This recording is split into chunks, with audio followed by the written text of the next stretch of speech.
Hi, everybody. Vicki Selva, CEO of Oakland Thrive. Welcome back to our interview spot that we do here on the internet, talking to small businesses about the kind of challenges that you face and how Oakland Thrive can assist you in overcoming some of those challenges to both sustain and support your business and to grow. We're really excited about helping small businesses grow. So, if you have not engaged with Oakland Thrive, this is my monthly pitch. Please go to our website at oaklandthrive.org and you can sign up there. We will have a consultant get in touch with you and connect you in with the kinds of services that we provide, the kind of consulting and assistance that we offer, all paid for by Oakland County, by the way. And so there are great resources that are available to you. A lot of people don't know about it, but we're excited to be able to provide those. Today we are going to introduce you to one of our great resources, and this is Faris Alami. Hi, Faris.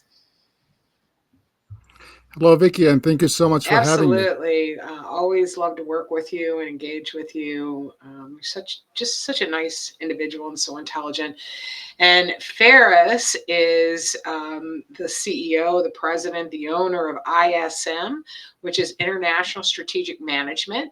He does a lot of things for small businesses. He's a renowned global entrepreneur and CEO. He ISM is in Troy, Michigan, so it's here local.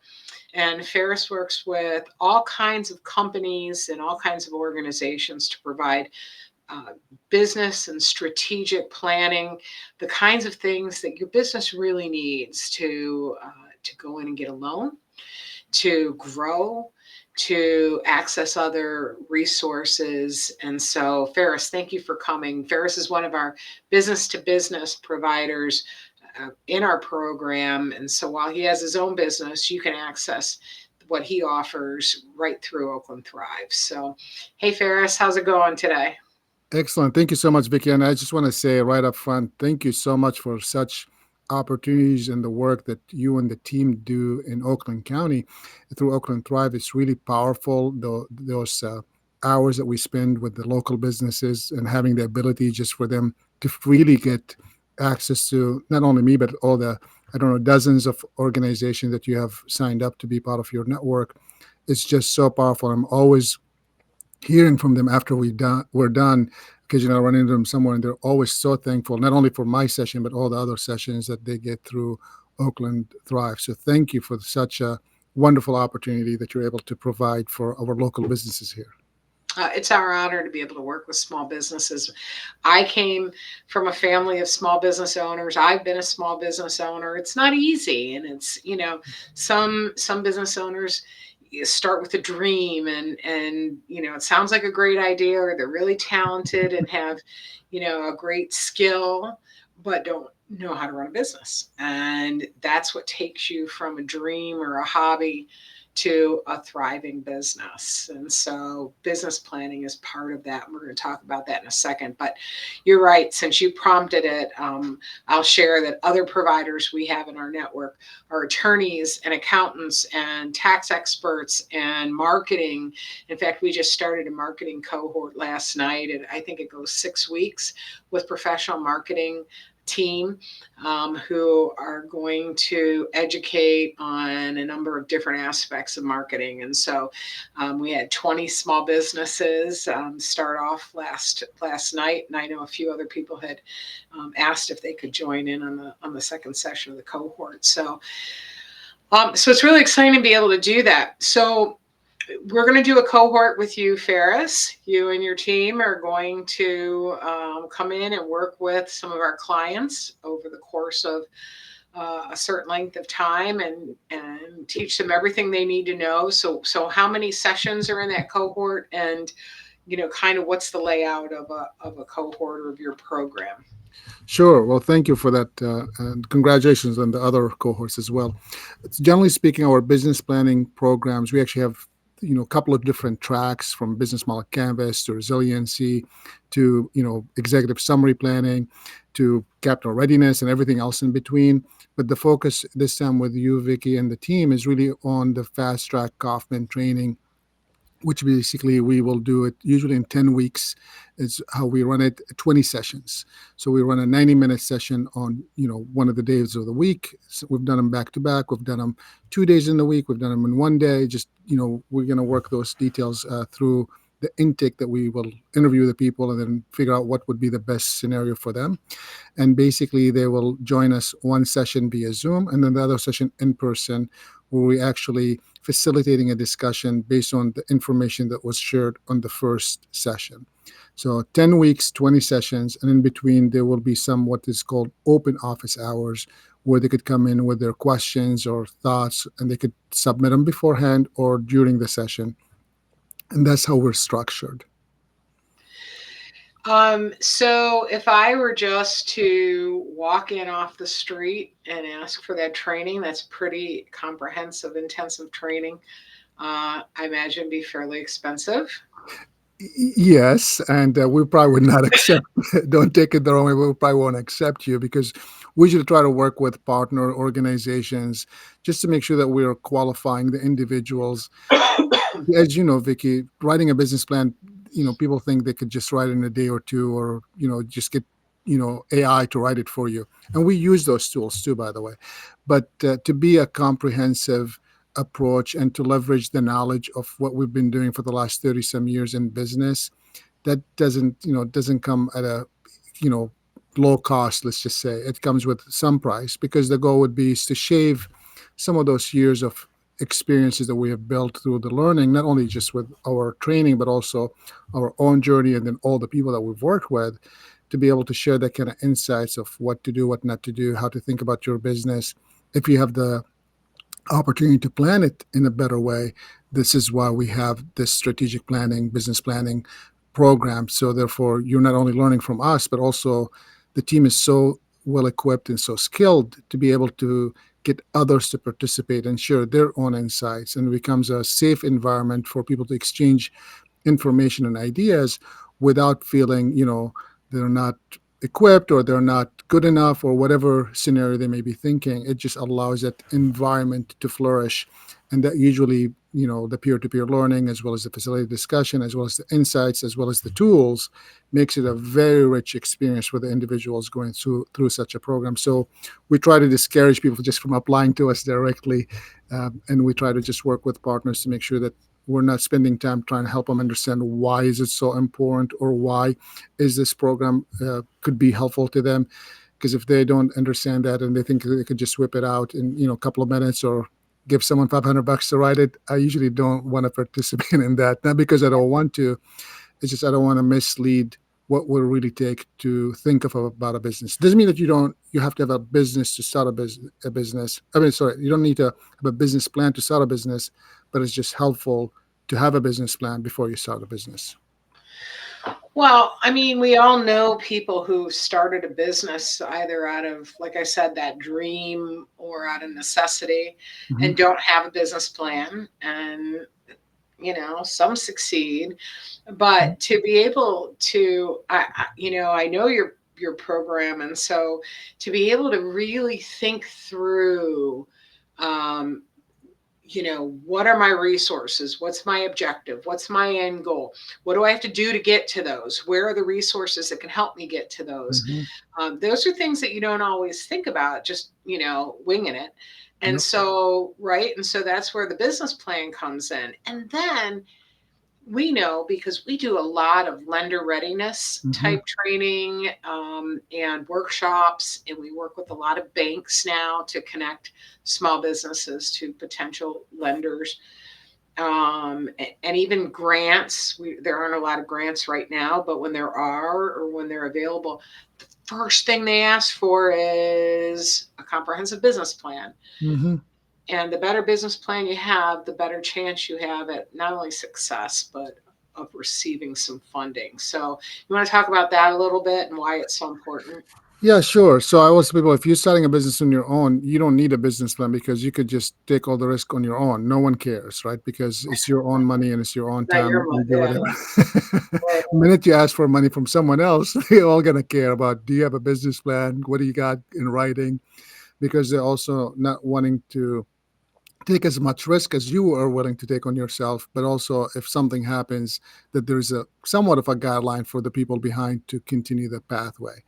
And I'm one of the people who initially started a business, because I had no choice. It wasn't like Ferris is like, wandering around what he could do. It was like, I can't get a job. So therefore, what am I going to do? I need to eat. So those are sometimes you have no, I will say I didn't have a business plan, but I had a one-page plan. It was how many t-shirts I got to sell to make $40 a day so I could eat and have a hotel night. And that's really how you may want to think about this. It's not necessarily that you have a full-blown plan, but you might want to think about a plan. Now, once you talk about funding or bring in partners or inviting others to be part of your ecosystem or your, I'm going to call it venture, you would need a plan. And some of them, especially if you're asking for money, they might need a full plan. And those pages don't have to be 50 pages, it could be as little as 5 or 10. Some of them may require minimum 10. Some of them may say, I need at least 40. Some of them may say, just show me what you got. But a plan definitely helps. And to your point, Vicky, when you think through these questions, not saying that you couldn't launch without them, because most people do. It's just if you could think through them before you jump. And the example I usually say, entrepreneurs is like, I don't fish and I don't know how to fish. Okay. But I'm using it as a metaphor. All Like right. they see a fish and they jump in the water. And occasionally it gets a little dark after chasing that little fish. And then they look around and they occasionally find their shore and come back safely and do it again every day. And as you progress, there is another way to go after the fish, depending on how much resources you have and depending how much resources you could access.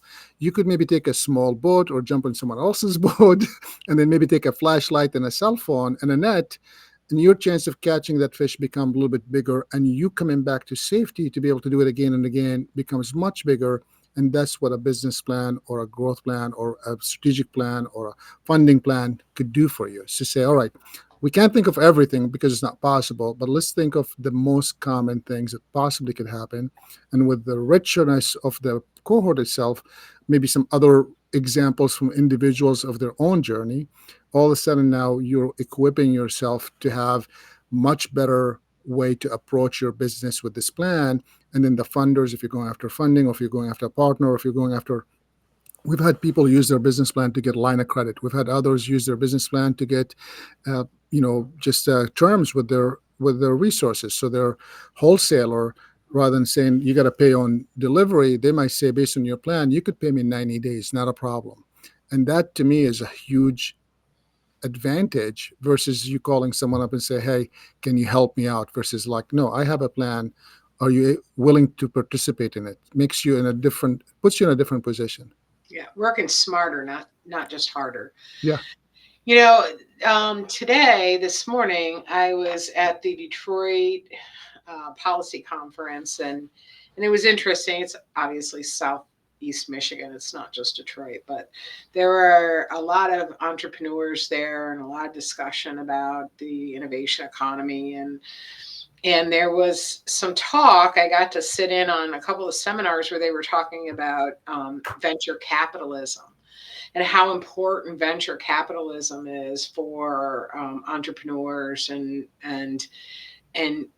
boy, I'll tell you, anybody that's ever watched Shark Tank, if you don't have a business plan, you don't know what your capital is, you don't know what your your rate of or your revenue or any of those things. You're just not going to get any funding, and so that's why it's so exciting to work with you and your team and be able to provide this to small businesses because this is a difficult resource to get, and it's certainly an expensive resource if you Mhm. could find someone of your caliber that would work with you. And to be able to offer this to small businesses in Oakland County for free is really exciting. So, Yeah, one of the things that we do have through the program is we have a lot of tools for financial projections and financial analysis. And I always tell people I've seen in the past, unfortunately, some business plan that had no financials. And I always tell people that sounds like a research paper. So it's good to Yeah. have a research, but it's important to back it up with financials, and that's what makes it, a stronger business plan.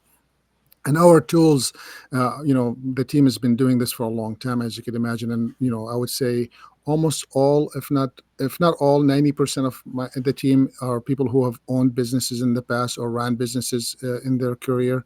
So they understand the cash flow challenges that we may face. They understand that no resources, no one's giving you money.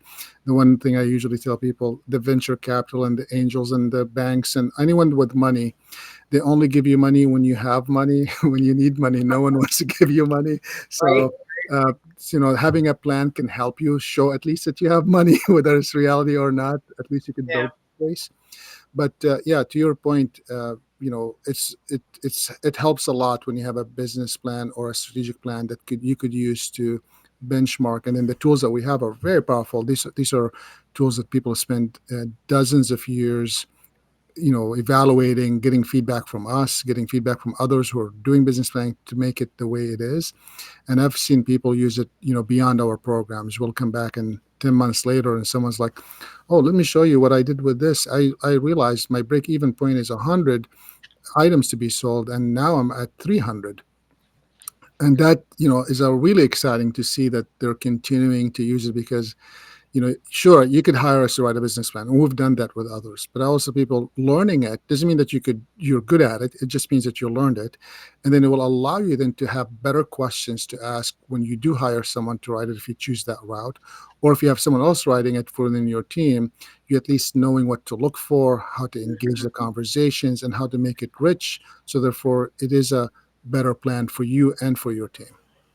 Yeah, I mean, like I said, even just learning the thought process and thinking it through your head, what your what you hope to accomplish and what the objective is, and how do you know if you met your objective or not? Even that. So yeah, really, really important stuff. Yeah, I mean, as you know, the business plan template is simple, right? And I'm happy to provide a free template for those who are interested. And what's unique about our program is, yeah, sure, we could talk about the company description, the market analysis, the product and the services, the marketing strategy, how you're going to launch it. What's the structure of the organizations? What's your financial projections? What's your funding request, if any, and how do you plan to make this work? Sure, these things sound really easy, top of my head, really easy, because I've been doing this for 20 some years, right? Right. It becomes much harder once you're starting, and it becomes really, I also people, we don't teach any secrets. The only secret is that we're talking about it and with people who understand it. So therefore it becomes rich experience. Otherwise, writing a business plan, you could probably Google what a template would have, and I'll tell you, uh, my template that we will provide would be by itself a 40 some page just with the questions. And then, if you answer the questions, you already have a 40-page plan. You could potentially condense it to 10 to 15, but just by the questions itself is already at 20 to 40, right? So I'm not saying that to brag. I'm just saying that's a tool that could help you think through. And the more you could think through these ideas, some may apply, some may not apply. And I always tell people, if you tell me it doesn't apply to you, most likely it applies to you the most. You just don't know it yet. Oh, okay. Yeah. Yeah. You So, don't know what you don't know. no, you don't know what you don't know. No, that's right. Okay, so if anyone out there listening is interested in joining the cohort, the only thing you have to do is go to oaklandthrive.org and give us a call. Send us an email to info@oaklandthrive.org.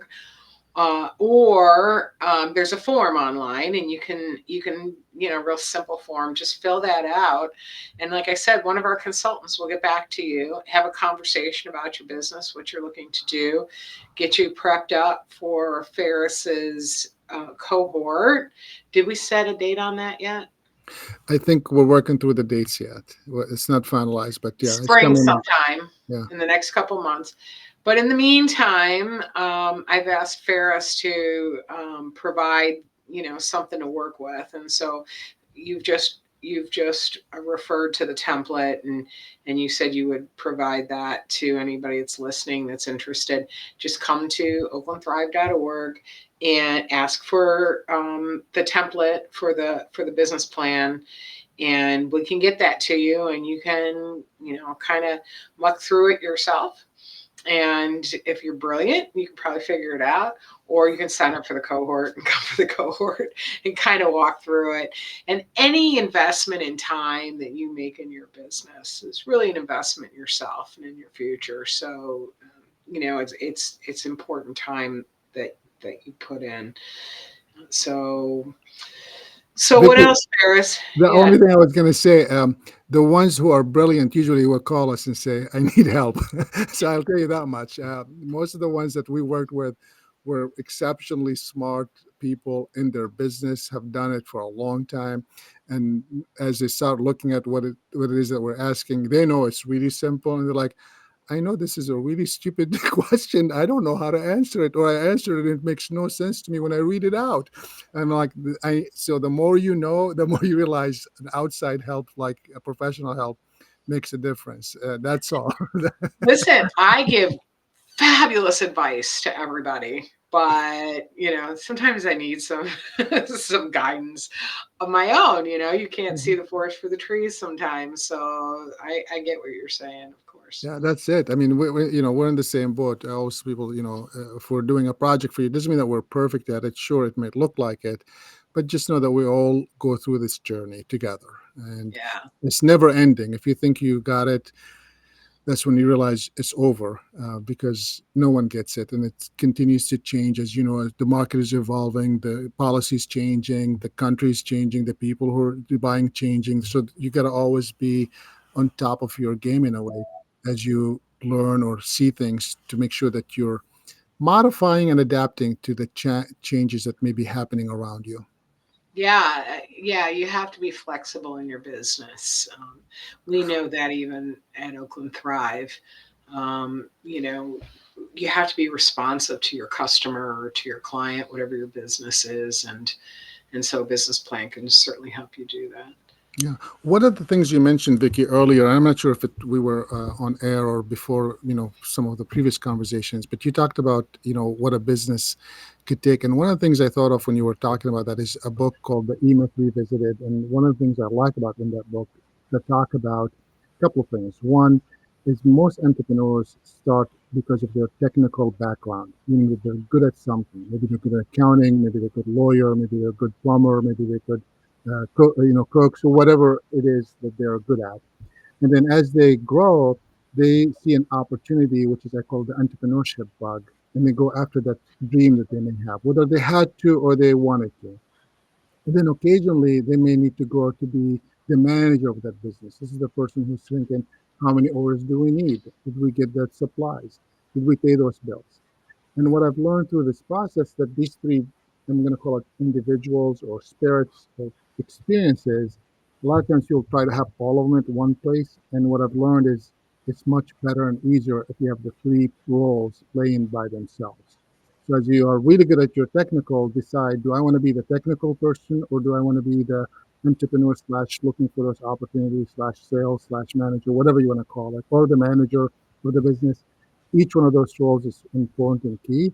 And planning for the business can help you identify where do you want to play and what kind of people do you need to add, when and how, as you continue to evolve your business. Yeah, no, very few people have. Yeah, let's just pick a hair salon, right? A talented, brilliant colorist is very seldom also a genius marketer, right? An accountant to do their books, and so there are other resources for you and other help to be able to pull that all together, because and then that business plan, like you said, will really help you kind of define what it is and what your strengths are, and where you need to fill in your team. So that's amazing. What was the name of that book? You had referred to a book. Yeah, there are lots of books. So the first one I mentioned today, and the book I mentioned today, is the E Myth Revisited. E Myth Revisited. How do you spell it? Yeah, E as in entrepreneurship, and then myth as in myths. Let me see if I have a copy here. E and then myth as in lies or myths. Oh, myths. Yeah, Okay, E myths revisited, revisited. revisited. E myths revisited. MYTHS myths. Got it. Okay, sounds good. Sorry, I was looking in the back to see Yeah, if no, I I have got it. you. I know what you were doing. Yeah. Okay. All Let me right. grab one. I'm not, I don't get commission on it, but I'm happy to. Well, maybe you should. You can just start following. See, that's where you need a marketing person to come in That's and why help run your business. we could use all the help. Okay, well, come to Oakland Thrive. We got marketing people. You're an Oakland County business, right? Okay, so all right, so e myths revisited. Yep. Good. All right. What other kinds of tips or thoughts do you have to share with anybody who's listening now? Yeah, I think the key is not to be discouraged or to feel overwhelmed because it can be overwhelming, especially for those who do spend the time to look through what a business plan should include or should not. And the key is to start, right? You know this, Vicky, very well. If you don't start, nothing happens. That's right. It'll never be perfect. I mean, I tell people, even the time we're done with you over the 10 weeks, I hope that you know that this is your first draft, not your final draft. It's your first draft because by the time you read what you wrote on week one and you're reading it now to see if you could finalize it, you may realize what you wrote is really no good at all because you're like, whoa, I've grown so much and these words don't mean anything. Or it is really, really good and you're not maybe not consistent throughout the whole document with it. So you go back and update. Just know that it's never done. At one point, you just got to have to say, it is good enough for others to look at it. And sure, it's not done. I'll continue to work on it, but maybe I can get some ideas from other people or float around for someone that may be interested in funding us or being a partner with us and things of that nature. So my insight would be is to please don't give up, to stay focused for the core and don't let it be overwhelming and take one step at a time. With our program, we do use AI to help you with the write up. I also people you don't want the AI to write it for you because people like people who are really well educated and well informed will know that it's an AI writing versus in the space versus you writing it and then having an AI maybe edit or give you ideas. That's a really good thing to use it for, and we're using our AI through our own internal system. So it's learning from the 5,000 plus businesses that we've worked with and had supported. So therefore, you're gaining not insights of their business, but getting intelligence of how to write a business plan. So because we can't really share other people's plans, but we do share the learnings from it. So if you could word it differently, you could think about different ideas on this topic. Every Yeah, you talked about kind of a camaraderie too during the cohort, and that's really important too.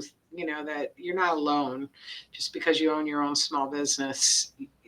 To learn and network with other entrepreneurs is really important. But I'll tell you, Faris, I was really excited to have you come on today and talk because everyone who anyone I've ever met who has known you just speaks really highly of you, not just because of your business prowess, but because of who you are and how helpful you are. And I know that you started your first business at 18, and you're not 18 anymore. And you come a long way, right? Since 18. I don't know how old you are, but I know it's been a couple of Old, years. real old. So I know you have a kid that's 18, so I know you've put some time in. So, what kind of advice would you give to a small business that's starting out, knowing that you started out at a young age, and what have you learned that you want to share, like the biggest tip? The biggest step would be, this will be a shameless plug, which is I always tell people start where you are. Because a lot of times people are starting, they think, well, if I had this or if I had that, I could do this, I could do it. And I always say, start where you are. Wherever you are is the place to start. If you're waiting for the perfect spot to start, there will never be a start date. And that's actually the name of one of the books I've written, which is Start Where You Are, understanding that where you are right now is a great spot. I mean, if you're in Oakland County and you're listening to this, you have lots of wonderful resources at no cost to you that you could leverage. So really the only reason why you're not starting is because you haven't taken the first step, which is to start. You just got to start, and you will learn from your lessons. So that will be my biggest, having, as you know, Vicky, my first t-shirt business, I was homeless, sleeping, in a mosque. So, and no one knew, and I didn't publicize that either. But as you start and you grow, you could start moving from it. And the only reason I share that is because you have more than what you think you have to start what you want to start. And if you surround yourself with the right people that want to see you succeed and ask you questions that not necessarily to challenge you, but ask you questions to help you think through it, then you have a really much better chances of moving forward. So my one advice would be start where you are right now. That is amazing advice. Thank you, Faris. And we're all out of time. Look how fast that went. Thank you Thank so you. much. OaklandThrive.org. Come sign up for Faris's cohort. Thank you, everyone. Thank you so much, Vicky. Appreciate it.